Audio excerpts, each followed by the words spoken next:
কামাল ভাই, আপনিও কি এমনটাই মনে করেন কিনা যে আসলে আগামী নির্বাচনটা এখন পর্যন্ত সংশয় আছে? আমি সাথে একটা প্রশ্ন করি যে আগামী জাতীয় নির্বাচনে প্রধান ইস্যু আসলে কি হবে? এখন পর্যন্ত আমরা যে কয়টা বিষয় দেখছি, আসলে কল্যাণের চাইতেও মানে ধর্মকেই সামনে আনার চেষ্টা করছে দুই দলই বেশি। এটা দেখেন, এগুলি প্রাথমিক এক ধরনের কমেন্ট, প্রতিপক্ষকে ঘায়েল করার জন্য এক ধরনের অভিযোগ, পাল্টা অভিযোগ করছে এবং অভিযোগ খণ্ডন, এটা দেখছি।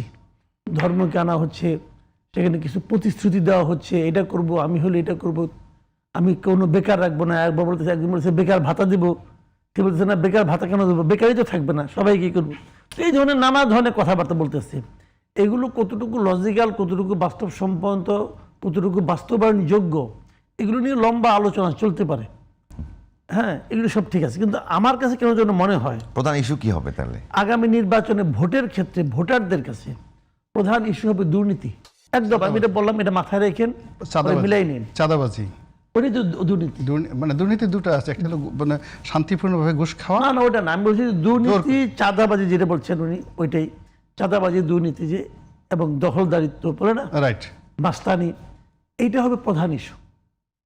আমি আপনাকে একটা জিনিস বলি, খেলে মাথায় রেখেন, এটা কিন্তু অনেকে কিন্তু ওই যে কচ্ছপের আর খরগোশের দৌড়ে কাহিনীতে আমরা সবাই জানি। আমরা মনে করতাম যেটা বোধহয় খালি বইতেই শেখানো হয়, বাস্তবে বোধ নয়, বাস্তবে এটা আছে। আমাদের অনেকে কিন্তু খরগোশের মতো ঘুমাচ্ছে, আমার তো কোনো ব্যাপার না, ঘুম ছুটে যাবো। দেখেন, একটা কথা মাথায় রেখেন, আমি একটা সহজ একটা হিসাব দিই আপনাকে। আমাদের 12.5 কোটি ভোটার না, আমাদের 4.5 কোটি ভোটার হলো আপনার প্রথম ভোটার। মাথায় রেখেন, কিন্তু এরা জীবনে কখনো ভোট দেয় নাই। এরা কিন্তু আওয়ামী লীগ ছাড়া কোনো দলও দেখে নাই। বিএনপিকে দেখছে সারাকে, বিএনপিকে দেখে না তো, বিএনপি খেলে পিছন দিক দিয়ে দেখছে, কারণ বিএনপি তো সারাক্ষণ খেলে দৌড়াচ্ছে, ওরা কিন্তু পিছন দিয়ে দেখছে, কেউ কেউ দৌড়ে যাচ্ছে, ওরা কিন্তু বিএনপিকে তারা বুঝে নাই কিন্তু। আর তারা জামাতকেও দেখে নাই, জামাত তো লুকিয়েছিল ওই 16 বছর। এদেরকে তো আর আওয়ামী লীগ যাকে দেখছে সে তো এখন নাই। তাহলে এখন কে আছে? আছে হলো বিএনপি আর জামাত। কারণ বিএনপি আর জামাতকে তারা কিন্তু দেখে নাই, এই 16 বছর দেখে নাই। এদেরকে তারা দেখতেছে 2024-এর 5ই আগস্টের পর থেকে। 2024-এর 5ই আগস্টের পর থেকে তারা বিএনপি এবং জামাতকে দেখতেছে। এই 4.5 কোটি ভোটার কিন্তু কারো কথা শোনা ভোট দেয় না।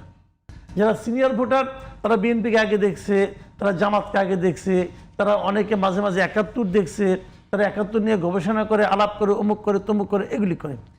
এই 4.5 কোটি ভোটার যেটা বললাম, এরা এগুলো গবেষণা করে না। এরা করে কি, আমি সরাসরি কি দেখছি রে বলো, তুমি কি করো, কি করতে পারো, এটা আমাকে দেখাও।